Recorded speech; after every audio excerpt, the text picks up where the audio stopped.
On episode 5 of this season, I'm talking with the wonderful Carole Copeland Thomas, a diversity and inclusion expert, all about her membership site, the Multicultural Symposium series. Carole's online membership actually evolved from her long-running annual conference, with the aim of providing somewhere for a year-round conversation and connection around important topics related to becoming a more multicultural and inclusive business, a topic that there is currently more awareness of than ever before. In this episode, then, we're talking about the importance of Carole's work and the impact it's having, how she's able to keep her membership very low cost and affordable because of corporate sponsors, and how she mixes her offline events and online membership, and her monthly webinars that are available free to attend live, but then only available within the membership. Listen in for all this and more. Welcome to Behind the Membership with Callie Willows. Real people, real stories, real memberships. Today, I'm joined on the show by the wonderful Carole Copeland Thomas from the Multicultural Symposium series. Welcome to the show, Carole. I'm really looking forward to talking to you, and thank you for joining me. I'm really honored to be on your show today, Callie. Thank you so much. I think the world of both you and Mike and what you are doing, and thank you so much for having me on. Oh, we think the world of you too. I actually have the picture of you and I from Retain on my little memory board there as well. Great. To get us started, could you tell us a little bit about your membership, the Multicultural Symposium series, like who it is, what it is, who it's for, what you offer, that kind of thing? I've been in the diversity and multicultural space for 33 years. Started off as a trainer and then evolved into becoming a keynote speaker, but centrally operating in that space for a number of years. About 12 years ago, I realized that many of the events and many of our activities in the D&I space around the United States and beyond were typically one-off events where you would have a conference, you would have a symposium. I belonged to a collegium, which was like a think tank for some of the leading D&I experts around the country and outside of the U.S. So I had been a part of that. That was probably the only continuous concept of D&I work, D&I meaning diversity and inclusion, that I was a part of in the United States. Otherwise, they were principally one-off conferences, conversations that were localized and the like. I said, there's got to be a better way, number one, of connecting people and unifying people in this space, in this arena, not just here in the United States, but also elsewhere, because I really look at diversity from a global perspective, and also doing it in a way where there was a continuous conversation. You're never finished with this topic, but a way where people could gather, could converse, could intellectualize, could debate, could agree to disagree in the spirit of multiculturalism. Thus, in 2008, around the spring of 2008, I said, I'm going to start. I actually had thought about this a year before. And then ultimately in 2008 in the spring, I said, I'm going to start the Multicultural Symposium series, MSS. And the whole purpose was to advance the cause of multiculturalism on the air, face-to-face, and online. And so that was the premise of it. I gathered together colleagues and people who I knew. I knew that I wanted to start a conference series at that time, conferences a year, and then it ultimately dropped down to one a year. I had already started my breakfast series that had started back in 2000. So that was already going, but I wanted to pull that into this whole concept. And so from there, the Multicultural Symposium series was born in October of 2008, just at the time when the economy was crashing. So I had brought in a number of corporate sponsors, and this has always been driven by corporate dollars, I have to say that. And so we launched in October of 2008 with a face-to-face conference that had about 200 attendees. Then the economy was just going out of control. I then had to change some things, modify some things. Had another conference in March of 2008, both on the campus of Bentley University, a school that I was connected with. I had taught there part-time for a number of years, had very strong relationships there, wanted a university affiliate to be a part of MSS. And so they did. So they were a part of our program for a couple of years. And then we shifted over to the University of Massachusetts, Boston campus. We were there for a number of years with our conference. And then the Massachusetts College of Art and Design has been our third location in terms of conference relevance and participation. So the conference was the baseline of MSS. And from that would continue these dialogues and discussions, and ultimately this member-only platform that finally became crystallized around 2017, 2018. That's the long version of the evolution of MSS. So it really began with that conference, which has been going for quite a while now. Yes. And the other membership features kind of expanded upon that and made it more of a year-round experience. That's correct. Yes, we have had 13 conferences. The 13th one was held in November of 2019. And then November of 2020 will be our 14th conference. Because of COVID, it will be a 2-day virtual experience. Yes. Awesome. And so the membership side of the business, what did you add into that to create that more continuous membership element? In 2007 and 2008, when MSS started, we were at a very different point in terms of technology. I'm sure you probably know that. So the concept of a members only platform was expensive and more complicated. So I created more of a very elementary level membership site with a general members only password that was applicable for everybody for the entire site with the platform that I was using. And so it served the purpose. Okay, it was fine. I always wanted to do more. I wanted to really have more of a dedicated members only website. And so finally around 2017, 2018, I was able to do that. I use a Weebly platform, so I'm not a WordPress person. And so I have other websites for my business purposes. So I contained it within the confines of that website. It's functioned well. And I don't really have any complaints per se. Obviously, there's some more things I could have done. So yes, now I have a dedicated website for members for it's called the MSSGlobalSummit.com. That's the actual web address, but it's a members only website for the Multicultural Symposium series. A couple of pages are free, including the Join Me page. That's obviously free. What I've done now is the strength of it tends to be the conference and our monthly webinar series. So we have that. And the way I've constructed it now is that webinar is free for anyone to participate with initially. We just had one last week talking about the future of the travel and tourism industry. So we had a number of people who participated live. I have decided now, because of COVID, I will I'll provide and allow people to view that program, that webinar, for the rest of July, and then it will be gated for members. So I'm giving people an extra period of time to watch it, and I've gotten some requests also from folks in the industry who want to see it. So they'll have a chance to view it and watch it. And then it will be the web page will be closed off for members only. And then obviously we will have a July program at the end of the month, August, et cetera. These webinars are held at the end of the month. So we've had a number of different topics that we've covered, some with our actual members. Awesome. And so you mentioned there that you're extending how long that webinar is available for free now. How long are they normally available for before they go into the membership? Typically, they're just for the people who are on the program itself, on the webinar itself. So they have a chance the general public can come and be a part of it live, and then it immediately gets gated off to the members only section. Okay, awesome.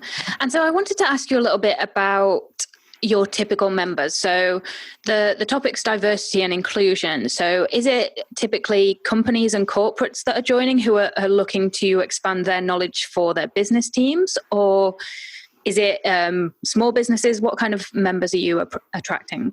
It's an interesting, that's a good question, Callie. And I've looked at that in terms, I struggle always, who's my avatar? Who do I go after? Typically, it's a business professional. It's someone who is a manager, a leader, an advocate, a community advocate, typically in some kind of leadership or influential role, who needs to gather more information about this topic, needs to be connected to other people within this space so that they can be better influencers, better leaders as a result of it. That is probably my quote avatar. Yes, it includes HR. I have to deal quite extensively with human resources, but it's not exclusive to them. So I will have executive directors. I will have other corporate leaders who will be a part of it. I'll have individuals maybe who have recently retired from a role in a company or an organization who want to stay current or relevant in this topic, and they'll be a part of it. What I'm doing now is, because of the series of events that have taken place in the United States, including the execution of George Floyd in Minneapolis, I am specifically targeting CEOs, because I feel CEOs have a responsibility and a duty to educate themselves on the topic of diversity and inclusion and multiculturalism so that they can better represent themselves both in their company and out of their company. And so that is my most recent target audience. I'm doing a number of things to attract them. And some of them are now calling me for help because of what's taking place here. So that is, I've sort of graduated to that level. I started off with middle managers, HR individuals, and now, just because of the circumstances that we're in, I have to really target the CEOs. Yeah, and it definitely seems, even here in the UK, that this is much more of a prominent topic in people's minds these days as well. So I'd imagine that obviously, whilst you don't necessarily want to capitalize on what's happening at the moment, you've got those resources, you've got that expertise and that membership there. So actually, the fact that you can reach out to CEOs and you already have this information that people are looking for right now is a great thing, I think. Yeah, and there are lots of ways to approach it. You're correct, Callie, in saying it's not I don't want to merchandise what's happening, but I had begun Zoom tutorial programs in April because of the economy and because I thought D&I was going to be somewhat of a dormant topic at that time. The Zoom tutorials took off. So I'm very busy in that area. And people know that I've been in the D&I space for a long time. So when this happened on Memorial Day here in the United States with George Floyd and things started blowing up, then my phone started blowing up. So it is an interesting combination of the skill sets that I'm using in the technology arena. I've been using Zoom for almost 5 years. I have the equipment for a number of reasons. I've been doing online coaching for a number of years. So that was a natural space for me to walk into. But then when this happened and what I'm seeing taking place and with the phone ringing, people, I'm dealing with inquiries all the time now. It is also time. I have a duty to come into this space and to speak truth, because there's some things I'm very critical of, even in the D&I space, that relate to my members and relate to the botched job that we've done for decades on with this topic. So the membership site now is more important than ever because of the times that we're living in. And when it comes to the membership and how you're essentially selling that to people, are you selling it on the basis of the membership itself? So in terms of the webinars and community and things like that, or is it still predominantly the conference that people are joining for and the other membership features are essentially a bonus to that? I'm approaching it both ways.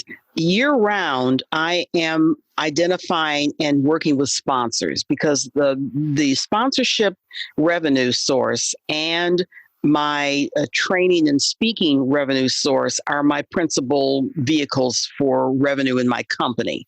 The membership site, I look at long term as building it up to, well over 1,000 plus members. I'm at 200 members right now, building it up to well over 1,000 plus members, and that being a principal revenue source. And it would provide me with an independent revenue source also. So that is the long-term goal that I have with MSS Global Summit. So my approach is twofold. Number one, constantly building relationships with organizational leaders, corporate members. I'm actually, looking for an answer from one of my potential sponsors that would be returning at a significantly larger level right now, and then some other organizations I'm going after. And with those sponsorship dollars comes X number of memberships. So they would automatically get memberships into MSS. But there is also the individual member who I'm also going after. I typically begin to target them now in the summer, in July, through the November time period, because it leads up to and builds up to my conference. I now have put in place a yearly annual automatic renewal process. So I have that. I've tried Cali. I've tried the month-to-month membership piece, and in my space, it doesn't work. At least for me, it doesn't work. My individual membership amount is rather low. It's only $99 a year. So that's pretty low because, again, I'm interested in scaling. So I am ultimately interested in a larger volume of individuals who can afford to routinely be a part of my experience. And so that's why I've thought long and hard about pricing, and that price rings a bell, and it's affordable for many people.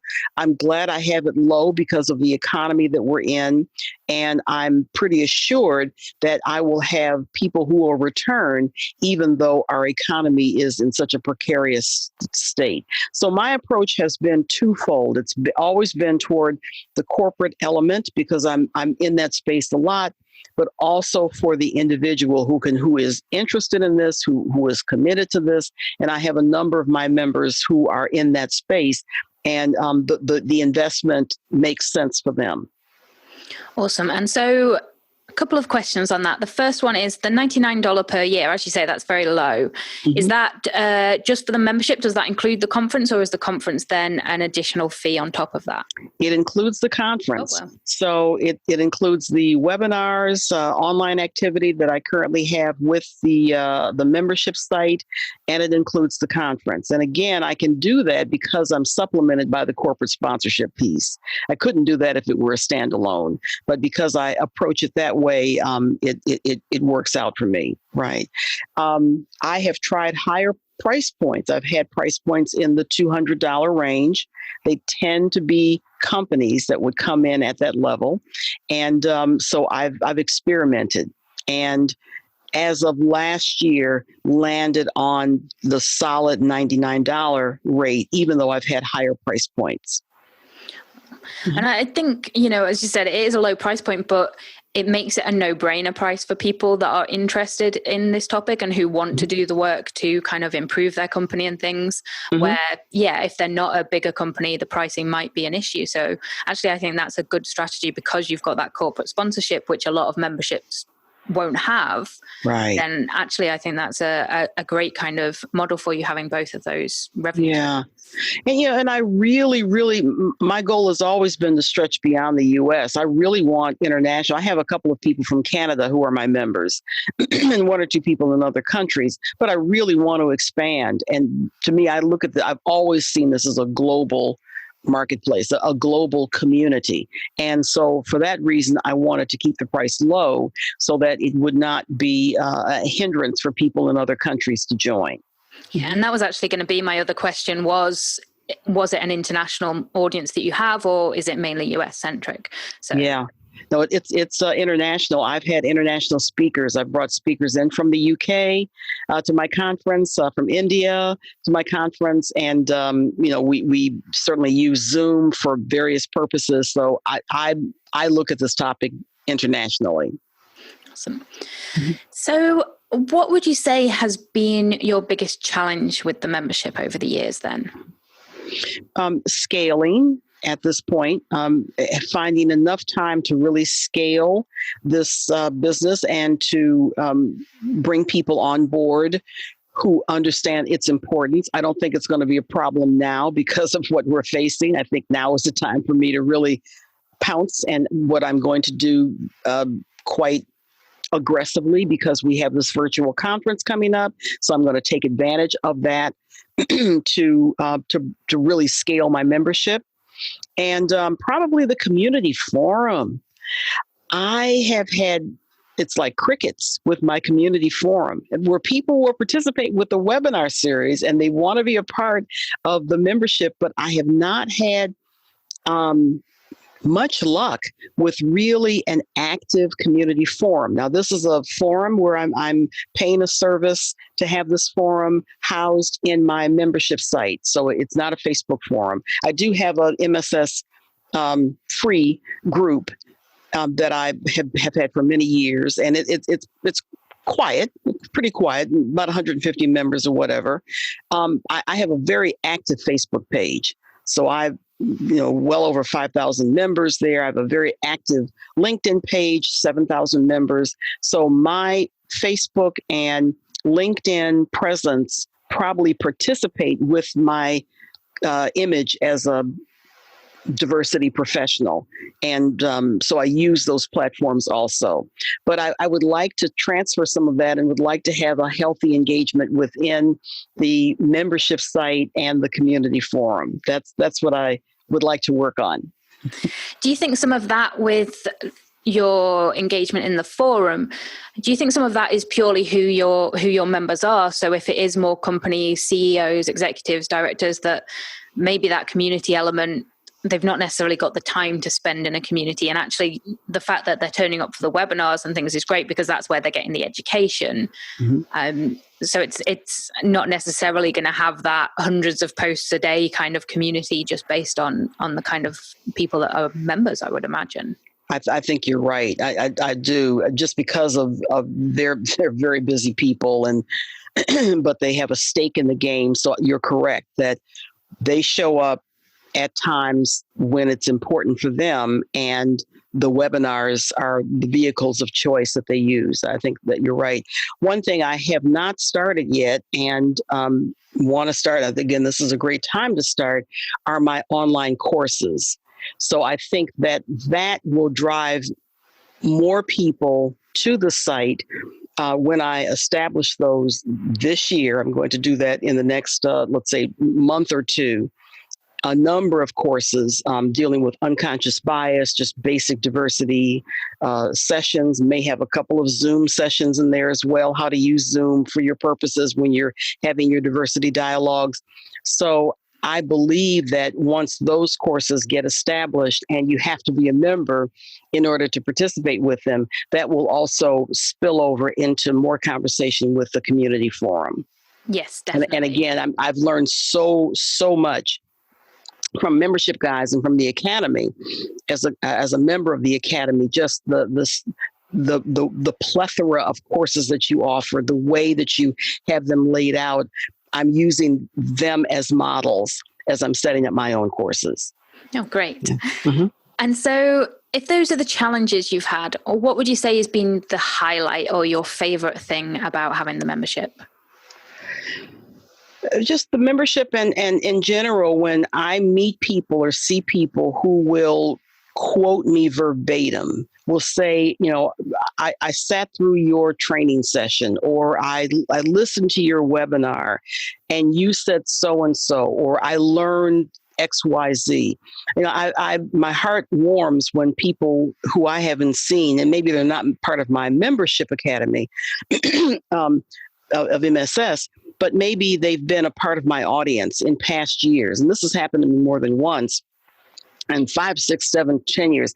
And they will say, you said so-and-so in 1999. And I've never forgotten it. It stuns me that people would have that kind of memory and would have that kind of value in the conversations that I've been a part of. The work that I do is pioneer work. Many times it's thankless work.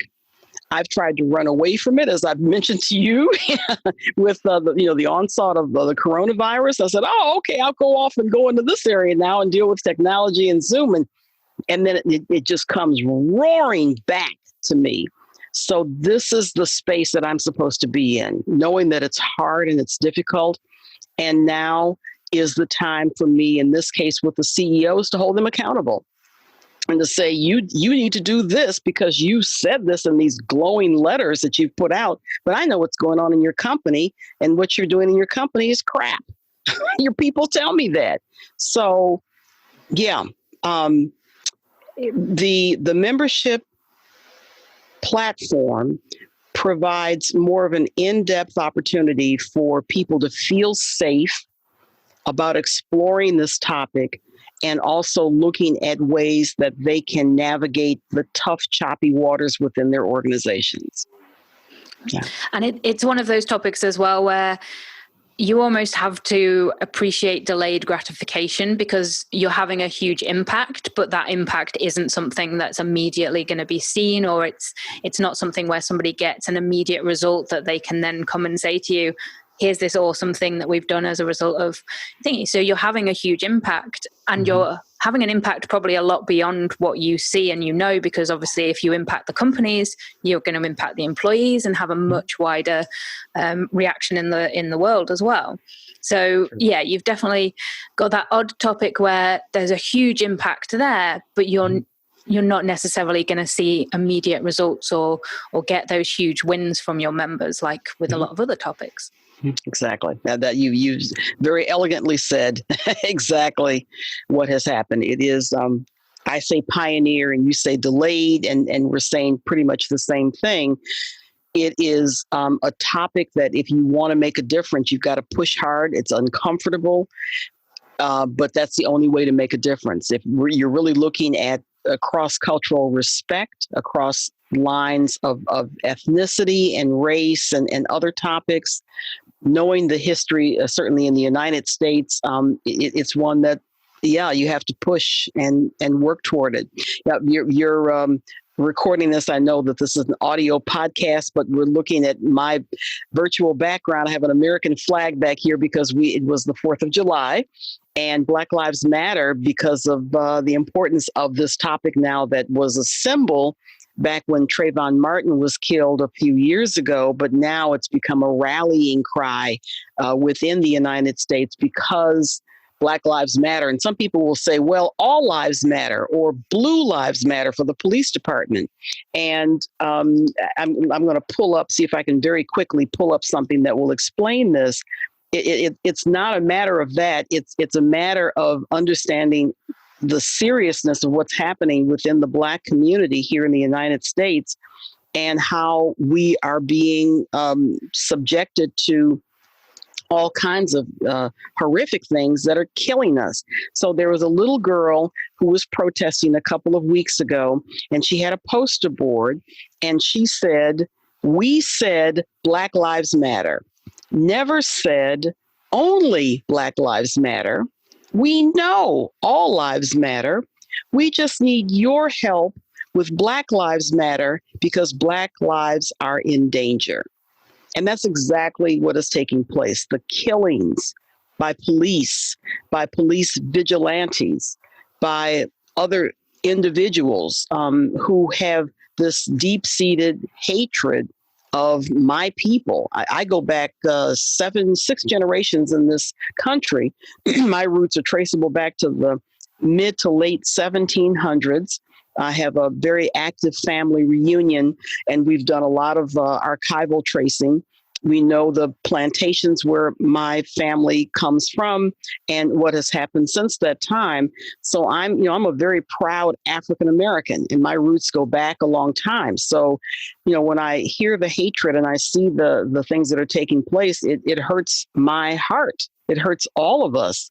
And we want to get to the point where we can be very real and transparent about our situation at hand, with the history of slavery, which is very much a part of our conversation today, and how we can take that information and peg out and stake out a way where we can, from a cross-cultural perspective, live together in a respectful manner, in a manner where everybody is respected, including those in the African American community.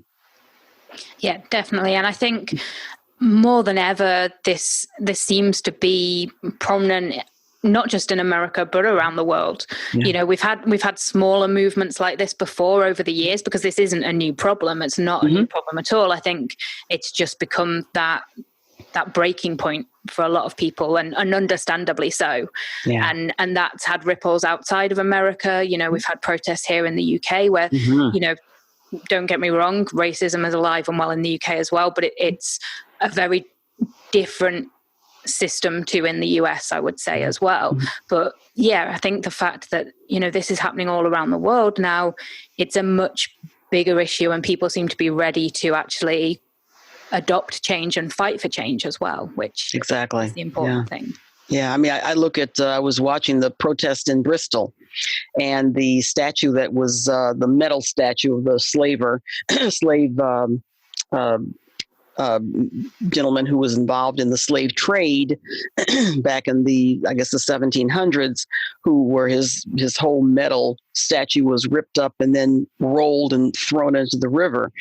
And, that was just a reminder that, we're all feeling some kind of pain, the pain that is visible with all of us. I remember 30 years ago, Callie, when I was working in Australia and speaking over there, and I wanted to go to the Aboriginal community in the area, the Redfern area of Sydney.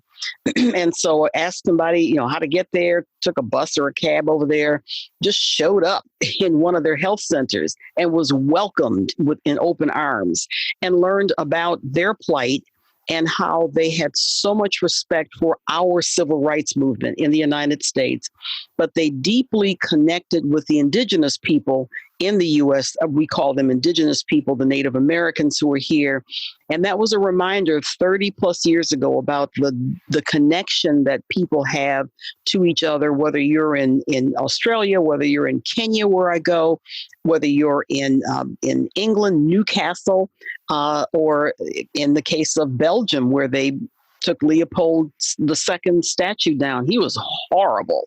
Talk about a horrible, horrible leader. What he did to the people of the Congo in Africa back in the 1800s is sinful, just sinful. And so, people all these years later are reacting to the sins that were done back in the 1800s and the 1700s, whether you're in Belgium or whether you're in the UK.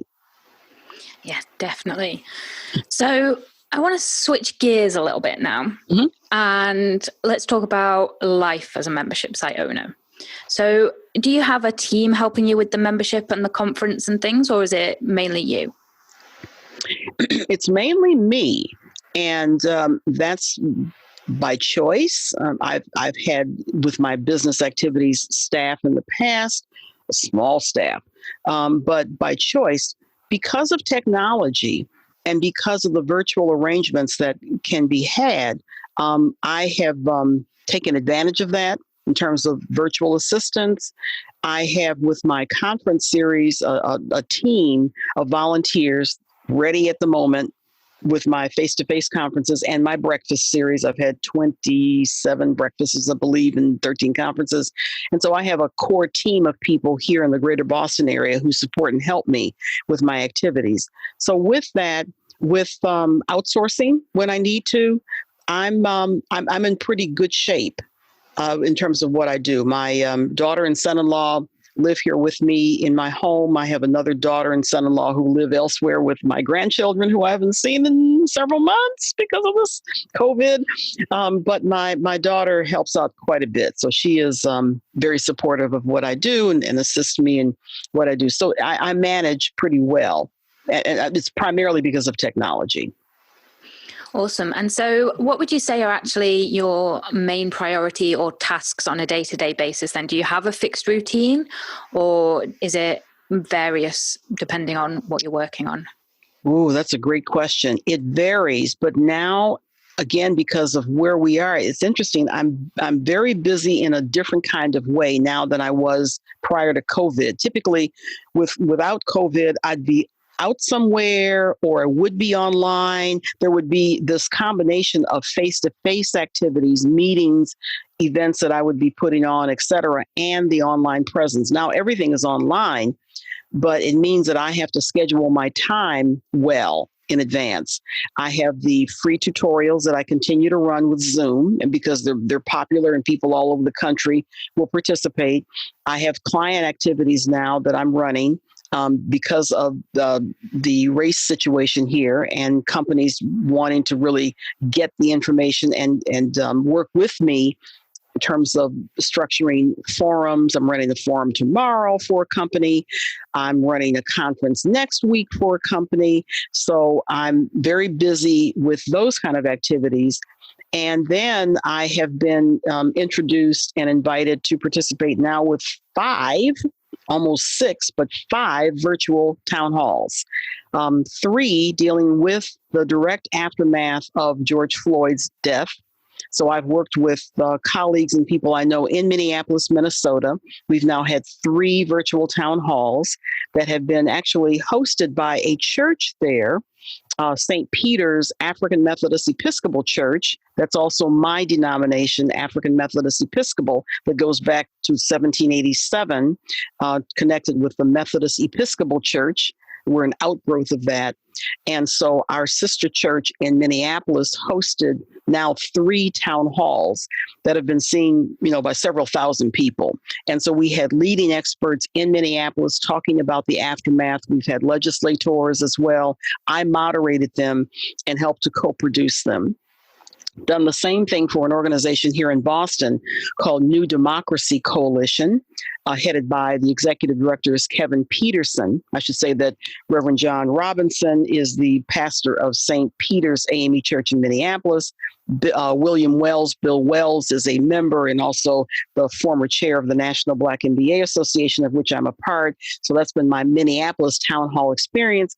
Here, Kevin Peterson and Jeff Durham, who runs the boards on behind the scenes, have had 3, again, successful town halls talking about similar matters, COVID, the impact of the Black community. So all this is sort of interrelated and have been seen by more than 10, 15,000 people or so. So they've been successfully run through Zoom and then streamed live to Facebook. So that has been, those have been other activities for me. And then there have been television programs. I've been interviewed by the news and by you and others. So I'm busy, busy with interconnected work that definitely deals with the membership site. Deals with my webinar series and obviously now the ramp up of my conference, 2-day conference that's being held. And so what I do, people will say, gosh, you're busy all the time. Well, yes, I'm busy, but it's all related to each other. So I may speak to my client tomorrow, the May Institute. They have 3,000 employees and they have been a supporter of my business for many years. And some of their members are my members of the Multicultural Symposium series. So that kind of connection takes place. But then I may work with an organization that has no connection to me at all. And so I build up a relationship with them. So it is related work, relatable work that impacts indirectly or directly the membership site. Yeah, and I think even if you're not directly, say, promoting the membership, for want of a better word, at these events and things, it raises awareness of you and your authority and things like that, which in the long run all comes back to the membership essentially as well. So Exactly. yeah, when you say it's interconnected, whilst they may not be activities that are directly working on the membership, it does all connect and cause that reaction as well in the long term. Exactly. So overall then, what impact would you say having the membership has had for your life and business so far? Oh, it's been a tremendous impact, and one I'm very happy to have, because it's provided a home for people to come who want to talk about these topics of multiculturalism, diversity, and inclusion. Again, my goal strategically has always been this continuous conversation and discussion point. Yes, I envision my membership site to be much larger, with a larger base of members. I'm going to achieve that this year for obvious reasons, because of the circumstances that we find ourselves in. And I think because the conference is going to be virtual, that provides an opportunity for people around the world. I'll make a point to have speakers from outside of the U.S. to participate, so that we can really put together a strong program and a platform that will be attractive for people to come and to be a part of, and they'll want to stay as well. So I'm excited about that. I really am. I know that it's going to take work and effort, but I think the base is there. I know that my brand and my reputation is strong, which is a good point. I've always protected that and want to continue to protect that.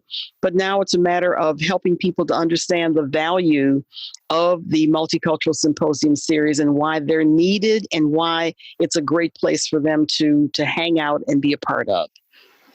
I think that virtual conference as well, whilst it's not necessarily what you would have wanted to do and it's kind of been forced, but you were mentioning earlier about wanting to attract that more international audience as well. And actually having that virtual conference this year does open that up to a huge amount more people than previous years as well. So Exactly. yeah, whilst it might not have been what you planned at the start of the year, I think there's actually a lot of positives for you in the approach as well. So true. So true. Yes.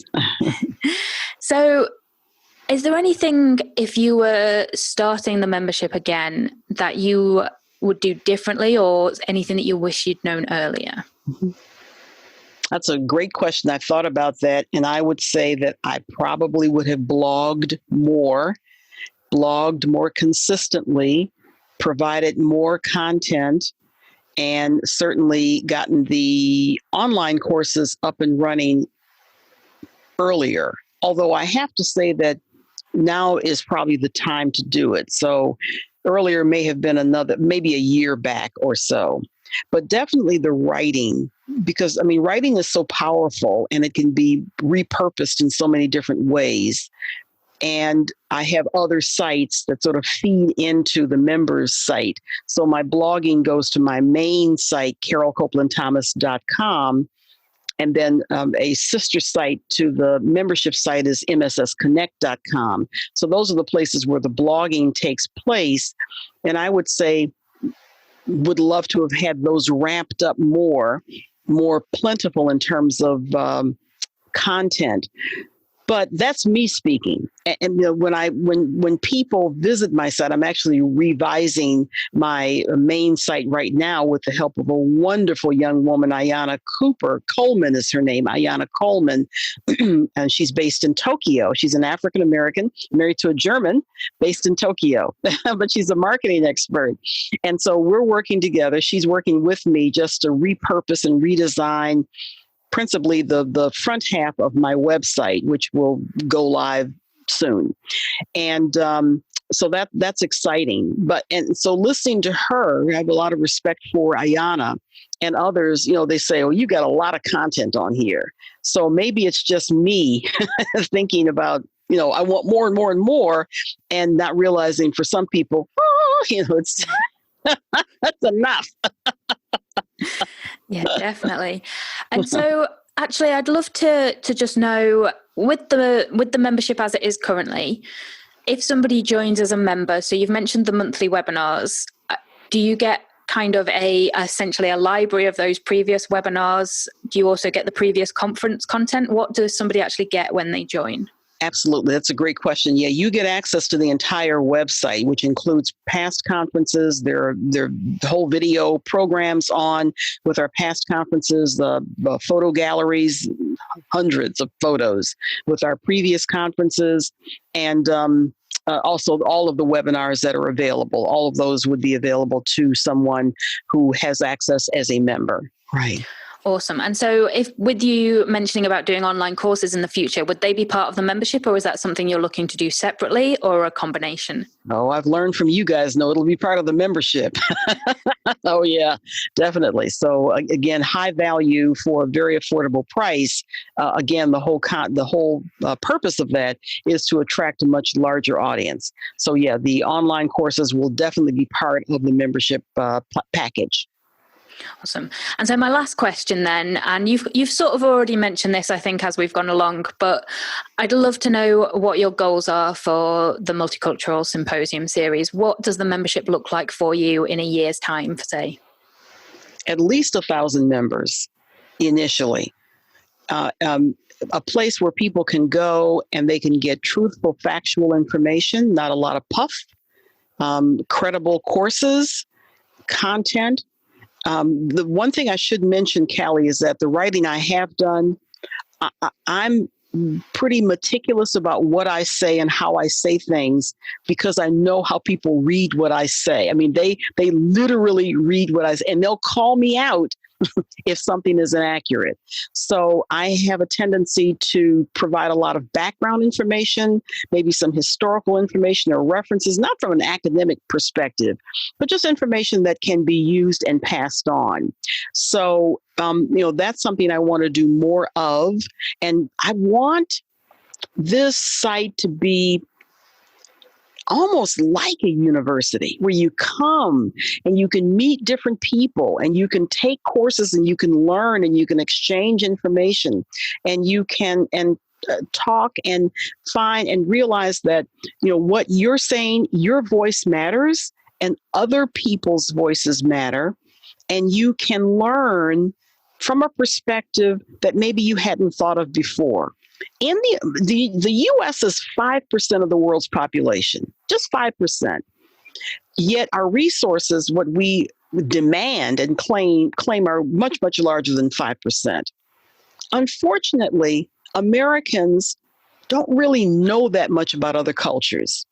They're certainly not history buffs in large part. I'm using generic terms.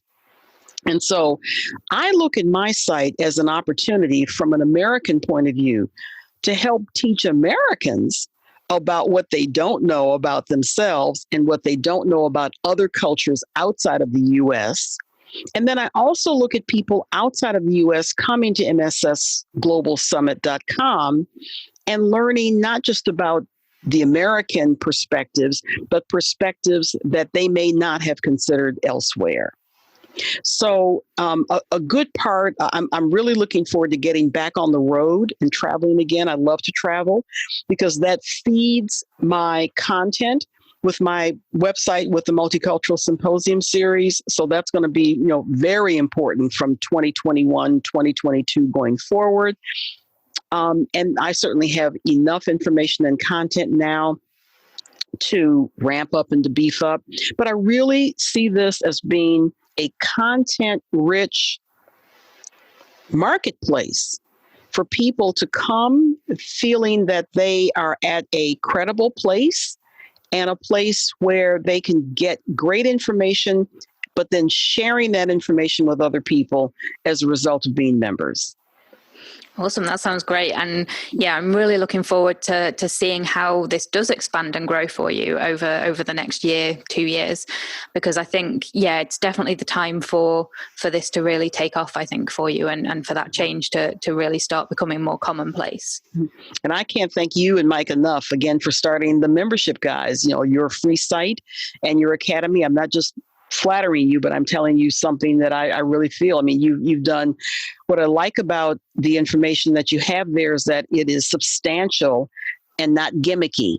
and your approach is substantial. I was at your conference last year, Retain, which I loved. I signed up early and I was so excited about being there. And I was amazed because you didn't spend 1 minute selling us anything.